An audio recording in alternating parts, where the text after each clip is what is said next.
हामी चाहिँ अब खाना खाएर कहाँ जाने रे बुढो?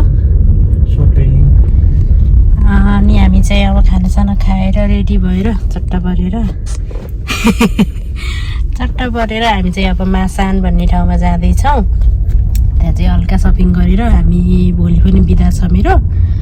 सो अलिअलि कपडा किनेर दसैँ हो नि त नेपालको दसैँ त अब त्यस्तै भयो। कोरियाको दसैँ हो, छुसक भनेर भन्छ है। अनि सबैजना साथीहरू त कता कता घुम्न गइसक्नु भयो। अनि मेरो चाहिँ आज र भोलि छुट्टी। अनि हामी चाहिँ बुढाबुढी निस्केको। यो चाहिँ मैले काम गर्ने कम्पनी। अनि अहिले चाहिँ हामी साथीको घरमा जाँदैछौँ। साथीहरूलाई त्यहाँबाट पिकअप गरेर त्यसपछि हामी लाग्छौँ सँगै सपिङ गर्नको लागि। यो चाहिँ बाटो यस्तो जाम छ आज, छुसक लाग्यो। सो अब यताबाट गएर पानी परेर लास्टै बोरिङ भयो गाइस। त्यही पनि केही छैन, साथीसँग भेट्न पाउँदा छुट्टै मजा हुन्छ पानी भए पनि होइन। अब हामी चाहिँ सँगै भेट भएर अब साथीको घर आउन थाल्यो। यहाँबाट छिरेर अलि अगाडि छ, रेडी भएर पनि आइपुग्यो। ल गाइज, यहाँ मेरो बुढाले चाहिँ बाटो बिर्सिनु भयो। सरी बुढो, मेरो भ्लगले गर्दाखेरि है। र हामी चाहिँ साथीहरू पनि भेट भइसक्यो। उहाँहरूलाई पनि मेरो भ्लगमा स्वागत छ। हाई भनिदिनु। हाई पनि कस्तो खालको हाई? आज पानी परेको भएर सबैलाई झ्याउ लागिरहेको छ।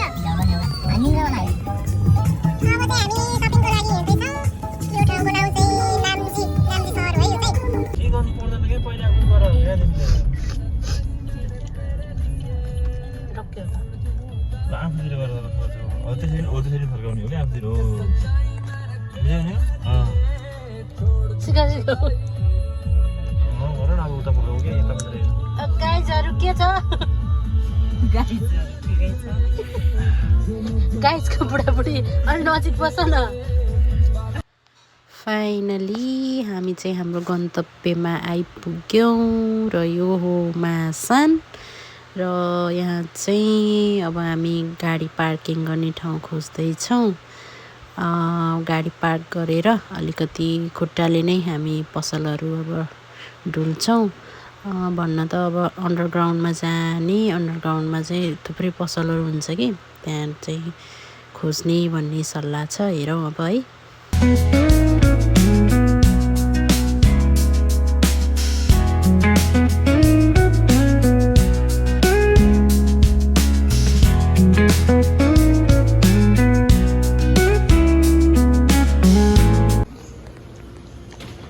ल साथीहरू, यो चाहिँ मासानमा भएको नेपाली रेस्टुरेन्ट। नाम छ नमस्ते नेपाल रेस्टुरेन्ट। नेपालको झन्डा, विदेशमा नेपालको झन्डा देख्दा नि कस्तो खुसी लाग्छ होइन। यो चाहिँ ठ्याक्क कहाँनिर छ भन्नु पर्यो? बस टर्मिनल पछाडि, मासान बस टर्मिनल पछाडि टक्क लगाएर नेपाली रेस्टुरेन्ट।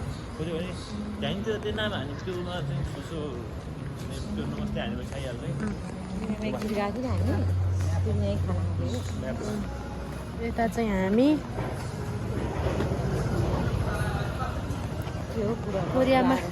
कोरियामा चाहिँ छुसक लागिरहेछ। नेपालमा दसैँ, कोरियामा छुसक। हेर्नु देख्न सक्नुहुन्छ ल हेर्नु भोटिहरू।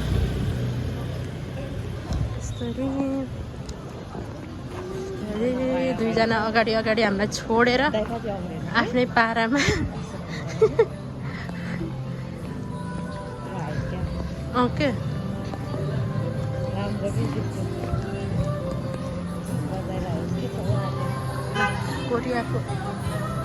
कोरियाको झिलिमिली। यो चाहिँ मासान। अब चाहिँ अन्डरग्राउन्डको पसलहरू भिजिट गर्न झर्दैछौँ है साथी हामीहरू। सर लिफ्टबाट तल झरेर अब हाम्रो सुरु भयो। पसलहरू हेर्दैछौँ बट सबै पसल बन्द पो छ त छुसकले। ला के गर्नु हौ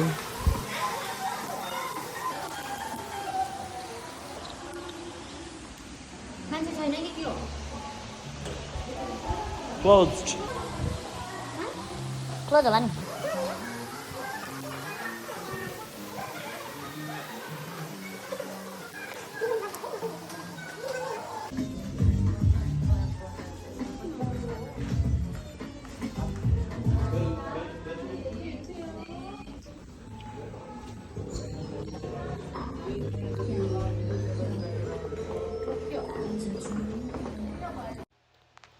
तर के गर्नु कपडै मन पर्दैन रे मेरो साथीलाई गाह्रो भयो मलाई अब के चाहिँ लगाउने हो त भोलि हामी घुम्न जाँदैछौँ के सो कपडा त लिनु नै पर्ने थियो बट मेरो साथीलाई मन परेन रे मलाई पनि खासै मन परेन अब अरू पसलहरू पनि बन्द भएको भएर हामी चाहिँ फर्कियौँ अनि अब मार्टमा खानाको लागि बेलुकाको खानाको लागि भेजिटेबलहरू यसो किनेर अब साथीकै रुमतिर गएर खाएर छुसक स्टार्ट गरौँ भन्ने सोच भयो साथीहरू अनि यहाँनिर चाहिँ मैले गिलो चटपटे बनाउनको लागि सामान रेडी गर्दैछु गिलो चटपटे खुलाउँछु भनेर मैले गफ दिएको थिएँ कि मिठो त हुँदैन है तर पनि मेरो हातबाट बनाएको चाहिँ मिठो भयो भनेर खानुहुन्छ क्या मेरो साथीहरूले मेरो बुढाले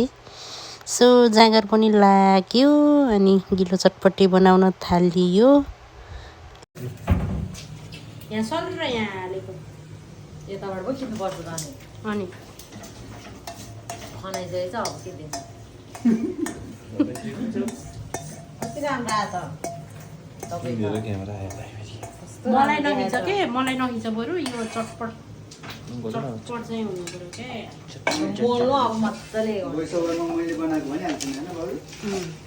गिलो त चाहिँ पुगिन्छ है अस्तिको भन्दा त गिलो चटपट गिलो हुँदैन अस्तिको भन्दा चाहिँ गिलो भएको अस्ति त अनि ट्वाट्टै भएको नि है चटपट मात्रै नभएर हाम्रो भाइले चाहिँ बुङ्गुरको मासु यस्तो मिठो बनाउनु भएको थियो यता चाहिँ ल चटपट र जेडी हाम्रो त छुसक यस्तै भयो साथीहरू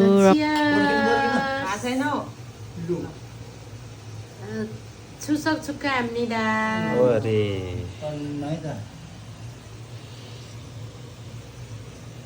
Short time. एकदमै राम्रो छ यो